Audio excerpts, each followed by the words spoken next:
नमस्कार, मैं हूं पुण्य प्रसून वाजपेयी। दस्तक में बात और शुरुआत आज डोकलाम को लेकर। डोकलाम में चीन नरमी जता रहा है। एनएसए की मुलाकात होगी चीन के एनएसए से और इस मुलाकात में दोनों द्विपक्षीय मुद्दों पर लेकर महत्वपूर्ण मुद्दों पर भी बातचीत। तो ये मुलाकात हो चली है, यानी हो चुकी है, और अब शुक्रवार को यानी कल शी जिनपिंग से भी होगी मुलाकात। तो 41 दिनों से जो चला आ रहा है, जिस तरीके से आमने सामने सेनाएं, माना जा रहा है कि स्थिति संभल जाएगी। कैसे, किस रूप में, यह हम आपको 10:30 बजे दिखलाएंगे, क्योंकि दस्तक पे बात तो आज उस पॉलिटिकल थिएटर की होने वाली है जिसका फेमस डायलॉग यही है, जो पीछे लिखकर आ गया, जो डर गया समझो मर गया। क्यों इस पॉलिटिकल थिएटर का आज ये डायलॉग हमने लिखा है, आखिर तक आपको रुकना होगा, इंतजार करना होगा। लेकिन शुरुआत उस रिपोर्ट से जिसमें इस बात का जिक्र बार बार होता है कि नीतीश बीजेपी के साथ सहज रहते हैं, महागठबंधन को लेकर असहज हो गए थे। क्या यह सच है? रिपोर्ट देखिए।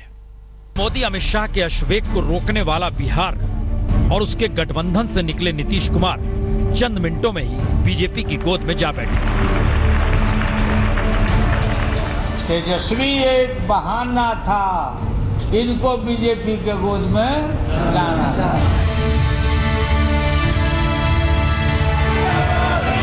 तो तारीख बदलने से पहले ही सत्ता बदल गई और 20 महीने की सरकार, या कहें 4 बरस की बीजेपी से नीतीश की तकरार के पीछे का सच सिर्फ 15 घंटे का सियासी खेल भर है या कुछ और।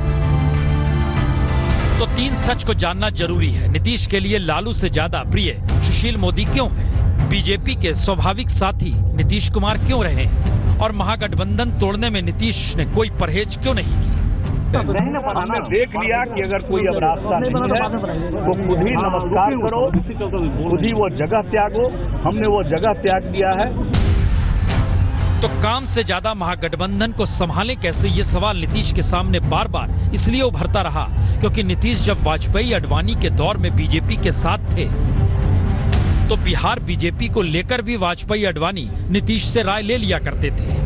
लेकिन महागठबंधन को लेकर नीतीश के लिए सोनिया गांधी से बात करना भी कभी सहज और संभव नीतीश के लिए हो नहीं पाया। और जानकारी के मुताबिक कई मौके आए जब नीतीश ने सोनिया गांधी से बात करने की कोशिश की, लेकिन जब सहजता से संभव हो नहीं पाया तो नीतीश को बीजेपी के साथ के दौर की सहजता भी याद आ गई कि कैसे बिहार में बीजेपी को लेकर वाजपेयी अडवाणी उनसे चर्चा करते थे। और सच तो यह भी है कि सोनिया के प्रयास से ही महागठबंधन बना था और शुरू में लालू यादव तो नीतीश को गठबंधन में रखने की इच्छुक नहीं थे। सोनिया ने दबाव डाला, उसी के बाद ये महागठबंधन बना। तो लालू से नीतीश की निकटता या साथ सरकार चलाने की यारी या मजबूरी के समानांतर सुशील मोदी के साथ नीतीश के तालमेल को भी याद करना होगा, क्योंकि सच तो यही है कि लालू, नीतीश और सुशील मोदी तीनों ही जेपी की संपूर्ण क्रांति की जमात से निकले हुए जरूर हैं, लेकिन नीतीश की राह को सुशील मोदी ने छात्र राजनीति में कूदने के साथ ही पकड़ा, या सीधे कहें तो सुशील मोदी बहुत ज्यादा नीतीश से प्रभावित रहे छात्र जीवन से। इसीलिए नीतीश ने गैर जाति विवाह किया तो सुशील मोदी ने भी गैर जाति विवाह किया। पिछड़ों की राजनीति के बगैर सत्ता मिल नहीं सकती। नीतीश ने इस राह को पकड़ा तो सुशील ने भी इस पर सहमति जताई अपनी राजनीति करते हुए। और परस्पर आदर का भाव नीतीश को लेकर सुशील मोदी में हमेशा बना रहा और ये भाव राजनीतिक तौर पर विरोध के बीच भी बना रहा। और सुशील मोदी से निकटता इस हद तक नीतीश की रही कि बिहार में हार के बाद बीजेपी अध्यक्ष अमित शाह ने जब नित्यानंद राय को प्रदेश अध्यक्ष बनाया और नित्यानंद राय ने अपने मुताबिक जब संगठन मतना शुरू किया तो हर किसी ने माना सुशील मोदी हाशिए पर ढकेल दिए गए। लेकिन उस दौर में भी सुशील मोदी को साथ नीतीश कुमार का ही मिला।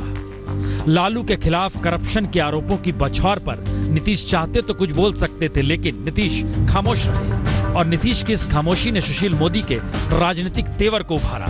क्योंकि सच यही है कि लालू के मंत्री नीतीश को सीएम मानने की जगह लालू से ही मशविरा कर काम करते और नीतीश इससे दुखी भी थे। और इन स्थितियों के बीच आज लालू ने जब यह कहा कि छापों के पीछे नीतीश भी थे तो यह समझना होगा कि दरअसल सुशील मोदी से निकटता नीतीश की कितनी रही और लालू साथ होकर भी साथ क्यों नहीं हो पाए।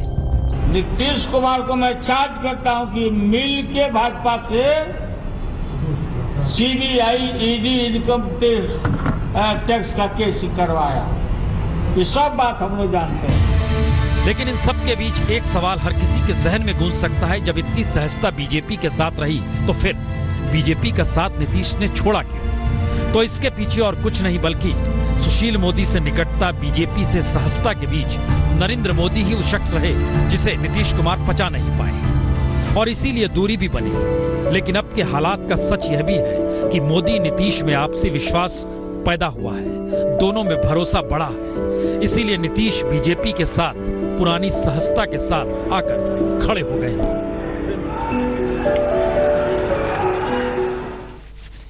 तो फिर यह डायलॉग क्यों लिखा गया कि जो डर गया समझो मर गया? कहीं फिट बैठ रहा है, बैठेगा, इंतजार कीजिए, क्योंकि अगली सियासत की दिशा विपक्ष की तरफ जाती है, जहां इतनी बड़ी राजनीतिक शून्यता है। चुनौती किसके सामने सबसे बड़ी है, यह भी देखिए। मैं नीतीश कुमार सत्यनिष्ठा से प्रतिज्ञा करता हूं कि जो विषय नीतीश कुमार ने महागठबंधन तोड़ मोदी का हाथ क्या थामा? विपक्ष के सामने 2014 के जनादेश से भी बड़ा राजनीतिक शून्यता उभर कर आ गई। क्योंकि तस्वीरों के जरिए समझने की कोशिश कीजिए, विपक्ष के झंडा बरदारों की यह तस्वीर है, क्षेत्रीय ताकतों की तस्वीर है। अखिलेश यादव, मायावती, तेजस्वी, ममता बनर्जी, नवीन पटनायक, केसीआर, स्टालिन, विजयन, केजरीवाल, 9 चेहरे। और इन चेहरों में क्या किसी की पहचान समूचे देश में है? यकीनन नहीं। तो फिर विपक्ष को एकजुट करने की मशक्कत में लगी कांग्रेस के लिए, या कहें राहुल गांधी के सामने, क्या ये मौका है कि देश के तमाम राजनीतिक दलों को एक छतरी तले ले आए, या खुद की पहचान के लिए भटकते राष्ट्रीय नेता के तौर पर राहुल गांधी स्थापित कर लें? दरअसल ये खुली चुनौती राहुल गांधी के सामने ऐसे मौके पर आई है जब विपक्ष की शून्यता ने बीजेपी को परवान पर चढ़ा दिया है। क्योंकि देश के नक्शे पर बीजेपी के रंग से ही समझा जा सकता है कि विपक्ष के पास इतने कम राज्य बचे हैं कि उंगलियों पर गिने जा सकते हैं। राजनीतिक दलों के लिए चाहे कैलकुलेटर की जरूरत पड़ जाए। और नॉर्थ ईस्ट छोड़ जिन 3 राज्यों में कांग्रेस की सरकार है, उसकी कमान थामे हिमाचल के वीरभद्र हों, या पंजाब के कैप्टन, या कर्नाटक के सिद्धारमैया, तीनों की पहचान और राजनीतिक सीमा 10 जनपद के इशारे भर तक की ही है। और क्षेत्रीय दलों की कतार को समझे तो अपने राज्य से आगे ये देखने की स्थिति में नहीं है। और कई तो बिना सत्ता कुछ कर पाने की स्थिति में नहीं आते, खास तौर से जिन्होंने विरासत संभाली है कद्दावर नेताओं के बच्चों की हालत। मसलन अखिलेश यादव यूपी हारने के बाद घर में बैठे हैं। तेजस्वी की राजनीति लालू के इशारे पर टिकी है। नवीन पटनायक के पास तो अंग्रेजी के अलावे संवाद की कोई भाषा ही नहीं। स्टालिन को तमिलनाडु के बाहर कोई चेहरे से नहीं पहचानता। और इन नेताओं से इतर ममता की राजनीति बंगाल के बाहर देख नहीं पाती। मायावती की दलित राजनीति यूपी में दम तोड़ रही है। केसीआर की राजनीति तेलंगाना आंदोलन में जा सिमटी है। विजयन की पहचान केरल के सीएम से आगे जाती नहीं। और केजरीवाल की समूची राजनीति ही मोदी विरोध पर टिकी है। यानी विपक्ष के सामने राजनीतिक शून्यता राजनीतिक दलों को संभाले चेहरे भर से जाएगी, ऐसा सोचना फिलहाल पॉलिटिकल रोमांटिज्म ही होगा। क्योंकि चेहरे की राजनीति में समूचे विपक्ष पर अकेले मोदी का चेहरा ही भारी पड़ता है। ऐसे में पहली बार सवाल सड़क की राजनीति का है। और सड़क की राजनीति में माहिर लालू कब जेल में होंगे कोई नहीं जानता। ममता बनर्जी शारदा घोटाले में कब सीबीआई के घेरे में होगी कोई नहीं जानता। और केजरीवाल की राजनीति ही कब सड़क पर आ जाएगी यह भी कोई नहीं जानता। तो बीजेपी ने सत्ता के लिए खुद को बदल लिया है। नया सवाल यही है, क्या कांग्रेस खुद को बदल पाएगी? फिर वही बात, ये डायलॉग फिट कहां बैठता है? जो डर गया समझो मर गया। इंतजार कीजिए, इंतजार इसलिए कीजिए क्योंकि कल का इंतजार आपको करना ही है, जब फ्लोर टेस्ट होगा। उस फ्लोर टेस्ट में सब कुछ सामान्य रहेगा या कुछ जातीय समीकरण, धर्म की सियासत और बिहार का अपना राजनीतिक मिजाज मुश्किल में डाल सकता है। क्या यह सच है? जरा इस रिपोर्ट को देखिए।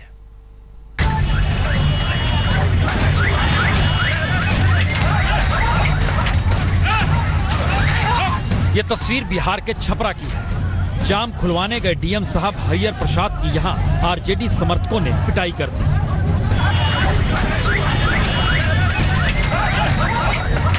तो सत्ता क्या खिसकी, कुर्सी क्या गई। आरजेडी समर्थकों में गुस्सा सड़क पर खुले तौर पर नजर आने लगा। और यूं भी यादव जाति दबंग जाति मानी जाती है और महागठबंधन के दौर में यादव जाति के स्वरूप में काम करे, इसको लेकर नीतीश लगातार सहमे हुए भी रहते थे। लेकिन इन सब के बीच सवाल सिर्फ इस पिटाई भर का नहीं और इस तस्वीर भर का नहीं, जहां सड़क पर डीएम की पिटाई भी हुई और एसपी पर पथराव भी हुआ। तो क्या आने वाले वक्त से पहले ये फकत एक वानगी है और राजनीतिक तौर पर टकराव बिहार की सड़कों पर होगा? ये हो सकता है। हंगामा होगा जरूर। सियासत हाथ से खिसकी है, इसका गुस्सा आरजेडी समर्थकों में होगा जरूर। अरे पूरा देश हम एकता हमारा रहेगा। इसको उखाड़ के मायावती जी, अखिलेश को हम लोग इकट्ठा कर रहे हैं। दीदी ममता जी से लेकर के समूचा नेता 27 तारीख को बुलाता है ना भाई, आप लोग आइए पटना में। लेकिन यहीं से एक दूसरा सवाल भी खड़ा होता है कि जब 20 महीने पहले महागठबंधन चुनाव मैदान में था तो निशाने पर बीजेपी थी और अब बीजेपी के साथ नीतीश कुमार मिल चुके हैं, तो फिर ऐसे में सियासी समीकरण क्या जातीय और धार्मिक समीकरण के मद्देनजर एक सरीखे हो जाएंगे या नीतीश की तरह वह भी एक दिशा में चले जाएंगे? ये सवाल तो है। क्योंकि जेडीयू के भीतर यादव और मुस्लिम विधायकों का पक्ष होगा क्या? क्या वो लालू के साथ खड़े हो जाएंगे? क्योंकि लालू एम-वाई समीकरण के साथ खड़े हैं। एम मतलब मुस्लिम, वाई मतलब यादव। तो ऐसे में जेडीयू के साथ जो मुस्लिम और यादव विधायक हैं, कल वो फ्लोर टेस्ट के दौरान करेंगे क्या? उनका रुख होगा क्या? यह एक सवाल तो है कि श्री नीतीश कुमार ने जो कल फैसला लिया है, इस फैसले में पार्टी के किसी भी राष्ट्रीय पदाधिकारी या पार्टी के किसी भी वरिष्ठ नेता से बिना राय लिए उन्होंने एक निर्णय लिया है। दरअसल दिल्ली में जिस तरीके से शरद यादव ने गुस्सा दिखाया, उसका असर हो सकता है जेडीयू के भीतर भी पड़े। तो ऐसे में जातीय समीकरण पर टिकी बिहार की राजनीति में जरा इन नामों को पढ़ लीजिए। जेडीयू के 11 विधायक यादव हैं और अगर लालू यादव के रूप में नीतीश ने झटके से उन्हें चाय की मक्खी से निकाल फेंका है, तो यादव विधायकों के लिए एक सवाल अपने विधानसभा क्षेत्र में या यादव वोटरों को जवाब देने का भी होगा। तो ऐसे में कल इन यादव विधायकों का रुख फ्लोर टेस्ट के दौरान क्या होगा जो जेडीयू में साथ खड़े हैं, यह भी सवाल है। दूसरा सवाल, इन नामों को देखकर सोचिए, ये नाम मुस्लिम विधायकों के हैं जो जेडीयू के विधायक हैं। इनमें से 4 विधायक मुस्लिम बहुल यानी जहां 30% से ज्यादा मुस्लिम आबादी है वहां से जीत कर आए हैं। तो नीतीश के मोदी से हाथ मिलाने के बाद ये विधायक कल क्या करेंगे, यह भी सवाल है। और पसमानदा मुसलमानों के बीच लोकप्रिय जेडीयू के राज्यसभा सांसद अली अनवर जब दिल्ली में अपनी नाराजगी ये कहकर जता चुके हैं कि उनका जमीर इजाजत नहीं देता कि वो बीजेपी के साथ खड़े हों, तो फिर ये कहीं ना कहीं मुस्लिम विधायकों की नाराजगी को हवा तो नहीं देगा। को मैं समझता हूं कि एक नेशनल एक्सीडेंट है। ये सिर्फ बिहार का सवाल नहीं है, ये सवाल पूरे देश का है। और ये सवाल ये भी है कि हम लोग जिन बातों को लेकर बीजेपी से अलग हटे, वो कारण सब तो मौजूद हैं। दरअसल 2 सवाल अहम हैं। क्या जेडीयू के मुस्लिम यादव विधायक पार्टी लाइन से अलग जाकर अपनी सदस्यता खोने का जोखिम उठाएंगे, या नीतीश मुस्लिम यादव विधायकों की नाराजगी को साध कर फ्लोर टेस्ट का इम्तिहान फिलहाल पास तो कर लेंगे और फिर उन्हें मनाने की कोशिश होती रहेगी। ये ऐसे सवाल हैं जिसमें एक तरफ सत्ता है, दूसरी तरफ बिहार की राजनीति है जो जातीय समीकरण के इर्द गिर्द घुमड़ती रहती है। फिर वही सवाल जो हमने पीछे लिखा है, जो डर गया समझो मर गया, क्या किसी रिपोर्ट में फिट बैठ रहा है? चलिए अब ताकत का एहसास कराते हैं बीजेपी से, जिसका टारगेट 2019 को लेकर है 50% वोट चाहिए। इसके मतलब क्या है?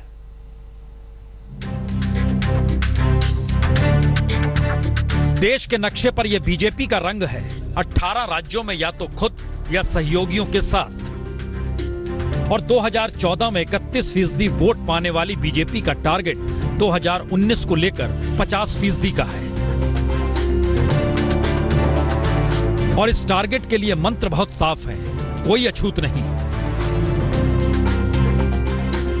यानी कांग्रेस मुक्त भारत का लक्ष्य पाने के लिए कांग्रेसी भी चलेंगे, लेकिन बीजेपी के साथ कांग्रेसी को भी खड़ा होना पड़ेगा तो ही चलेगा।